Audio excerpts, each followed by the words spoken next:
السلام علیکم ورحمۃ اللہ وبرکاتہ۔ دوستو، بنی اسرائیل کی تاریخ عبرت اور ہدایت سے بھری پڑی ہے۔ ایک ایسی قوم تھی جہاں رب کی نشانیاں ہر سو بکھری تھیں، لیکن ان نشانیوں کے بیچ انسانی فطرت کی خوبیاں اور خامیاں بھی اپنے عروج پر نظر آتی ہیں۔ انہی کہانیوں میں سے ایک کہانی ایسی عورت کی ہے جو حسن و جمال میں اپنی مثال آپ تھی، مگر اس کی روح گناہوں کی تاریکی میں ڈوبی ہوئی تھی۔ یہ کہانی اس بات کی گواہی ہے کہ رب کی رحمت کتنی وسیع ہے اور وہ کیسے ایک گمراہ روح کو بھی ہدایت کے نور سے منور کر سکتا ہے۔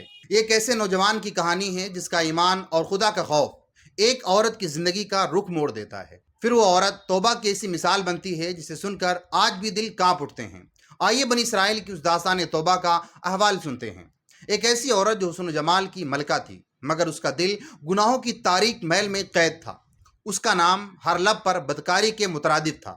اس کے عالیشان محل کا تخت جس پر وہ روزانہ سج دھج کر بیٹھتی، شہر کے عمراء کے گناہوں کا گواہ تھی۔ اس کی زندگی ایک بے لگام دھارے کی مانند بہہ رہی تھی، ہر روز ایک نیا گناہ، ہر رات ایک نئی ظلمت۔ مگر قدرت کا کمال دیکھیے کہ کبھی کبھی ایک لمحہ، ایک نظر، ایک نیکی کی جھلک پورے وجود کو ہلا کر رکھ دیتی ہے۔ ایک دن جب وہ حسب معمول اپنے تخت پر براجمان تھی، ایک عبادت گزار نوجوان اس کے محل کے قریب سے گزرا۔ اس کی نظریں بے اختیار اٹھیں اور اس عورت کے حسن پر ٹھہر گئیں، وہ حسن جو گناہوں سے آلودہ تھا۔ اس نیک دل نوجوان کے دل میں ایک ایسی تصویر بن گیا جو مٹائے نہ مٹی۔ وہ آگے بڑھ گیا، مگر اس کا دل وہیں ٹھہر گیا تھا۔ اب نماز میں نہ دل لگتا، تسبیحات میں روح بے چین رہتی، قرآن کی تلاوت بھی بے معنی لگنے لگی۔ اس نے روزے رکھے، خود کو بھوکا پیاسا رکھا، مگر اس عورت کا خیال اس کے دل سے نہ نکلا۔ آخر تنگ آ کر اس نے ایک فیصلہ کیا جو اس کی نیکی کی زندگی کے برعکس تھا۔ وہ اس کے پاس جائے گا۔ اس نے اپنا تھوڑا بہت سامان بیچا، وہ رقم جمع کی جو اس بدکار عورت تک رسائی کا کرایہ تھی۔ وہ اس کے محل کے پاس پہنچا، وہ رقم ادا کر کے اس کے ساتھ تخت پر بیٹھ گیا۔ گفتگو کا آغاز ہوا۔ اچانک اس کے دل میں ایک خیال بجلی بن کر گونجی، میں نے برسوں نیکی کی ہے، آج میرا رب مجھے اس نامحرم کے ساتھ بیٹھا دیکھ رہا ہے۔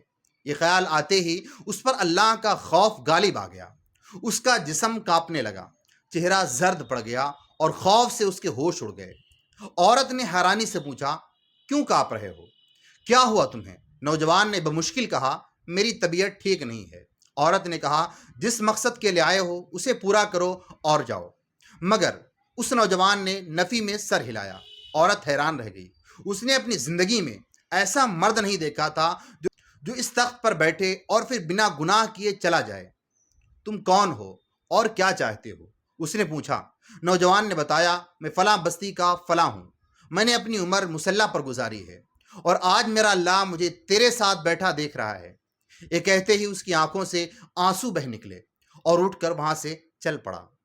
نوجوان کے جانے کے بعد وہ مختصر سی صحبت اس عورت کے دل میں ایک نئی سوچ کا بیج بو گئی۔ اس نے سوچا، یہ کنوارا نوجوان گناہ کیے بغیر بھی اللہ سے اتنا ڈرتا ہے اور میں تو دن رات گناہوں میں ڈوبی رہتی ہوں اور مجھے ذرا بھی خوف نہیں آتا۔ شرمندگی کا احساس اس کے دل میں جاگا اور اس نے توبہ کرنے کا فیصلہ کیا، مگر کیسے، کہاں جائے؟ اس کے دل میں خیال آیا کہ وہ حضرت موسیٰ علیہ السلام کے پاس جائے اور ان سے پوچھے کیا اس کے لیے بھی توبہ کی کوئی گنجائش ہے۔ وہ گھر سے نکل پڑی۔ بستی کا ہر شخص اسے پہچانتا تھا، اس کا نام ہر ایک کی زبان پر تھا۔ وہ چلی اور جب حضرت موسیٰ کے پاس پہنچی تو بنی اسرائیل کے لوگوں کو نصیحت فرما رہے تھے۔ اس نے کسی شخص کے ذریعے پیغام بھیجا کہ وہ حضرت موسیٰ سے ملنا چاہتی ہے۔ اس بندے نے سب کے سامنے بلند آواز سے کہہ دیا، حضرت فلاں عورت آپ سے ملنے آئی ہے۔ نام سنتے ہی حضرت موسیٰ کو سخت جلال آیا۔ لوگ کیا سوچیں گے؟ ایسی عورت مجھ سے کیوں ملنے آئی ہے؟ ان کا کیا تعلق؟ غصے میں انہوں نے فرمایا، یہاں سے چلی جاؤ، میں اس سے نہیں مل سکتا۔ پیغام لانے والے نے آ کر عورت کو بتایا کہ حضرت خفا ہو گئے ہیں اور ملنا نہیں چاہتے۔ عورت کا دل ٹوٹ گیا۔ میری بدکاریاں ایسی ہیں کہ اللہ مجھ سے ناراض ہے اور اب اللہ کے نبی بھی مجھ سے بات نہیں کرنا چاہتے۔ میرے لیے تو اب دنیا میں کوئی ٹھکانہ نہیں۔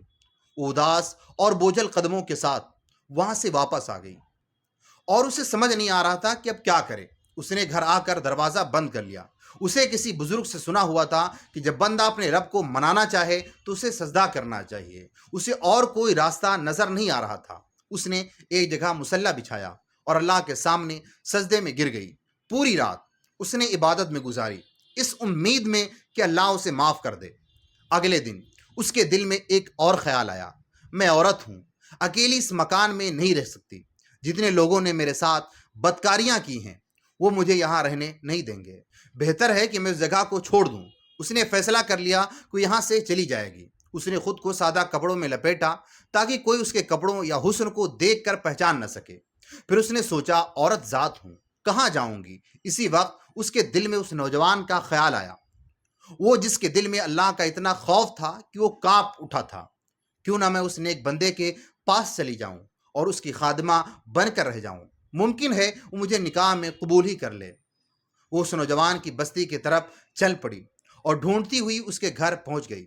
گھر والوں سے کہا کہ وہ فلاں بندے سے ملنے آئی ہے۔ انہوں نے بتایا کہ وہ ذکر اور عبادت میں مشغول ہے، وہ اتنے بجے کمرے سے نکلے گا، تم انتظار کر لو۔ وہ انتظار میں بیٹھ گئی۔ اچانک نوجوان نے دروازہ کھولا اور اس کی نظر اس عورت پر پڑی جو سامنے بیٹھی تھی۔ نوجوان کو فوراً وہ وقت یاد آ گیا جب وہ اپنے مسلح کو چھوڑ کر اس کے تخت پر جا بیٹھا تھا۔ اس کے دل پر خوف طاری ہو گیا کہ کہیں یہ میرا ایمان خراب کرنے تو نہیں آ گئی۔ اس نے تو اتنی مشکل سے اس کا تصور ذہن سے نکالا تھا۔ خوف اتنا بڑھا کہ وہیں گر پڑا اور اس کی روح پرواز کر گئی۔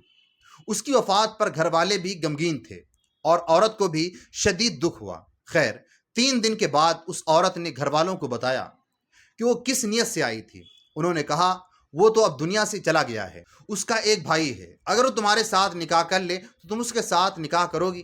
عورت نے کہا، ٹھیک ہے۔ جب اس کے بھائی سے پوچھا گیا تو اس نے کہا، اگر پہلے یہ ایسی عورت رہی ہے، اب توبہ کی نیت کر چکی ہے تو میں اسے اپنے نکاح میں قبول کروں گا۔ چنانچہ اس عورت کا اس کے بھائی کے ساتھ نکاح ہو گیا۔ اور پھر اللہ کی شان دیکھیے، اس عورت کو اللہ پاک نے 7 بیٹے عطا فرمائے اور 7 بنی اسرائیل کے اولیاء میں سے گزرے۔ ایک ایسی بدکار عورت بھی جب توبہ کرتی ہے تو اللہ تعالیٰ اسے 7 ولیوں کی ماں بنا دیتا ہے۔ وہ رب کتنا غفور رحیم ہے۔ اور یوں گناہوں کی تاریکی میں ڈوبی ایک عورت جس کی زندگی بدنامی کا استعارہ تھی، ایک سچے خوف خدا اور توبہ کی لگن سے اس مقام پر پہنچی جہاں سے اسے 7 ولیوں کی ماں بننے کا شرف حاصل ہوا۔ یہ کہانی تاریخ کے اوراق میں آج بھی گونجتی ہے، یاد دلانے کے لیے کہ اللہ کی رحمت کتنی وسیع ہے۔ ایک لمحے کی ندامت اور ایک سجدے کی طاقت برسوں کے گناہوں کو مٹا سکتی ہے۔ اس بات کا ثبوت ہے کہ توبہ کا دروازہ کبھی بند نہیں ہوتا اور اللہ کی مغفرت کا دامن ہر گنہگار کے لیے کھلا ہوا ہے۔ کیا آپ بھی اس کہانی سے یہی سبق حاصل کرتے ہیں؟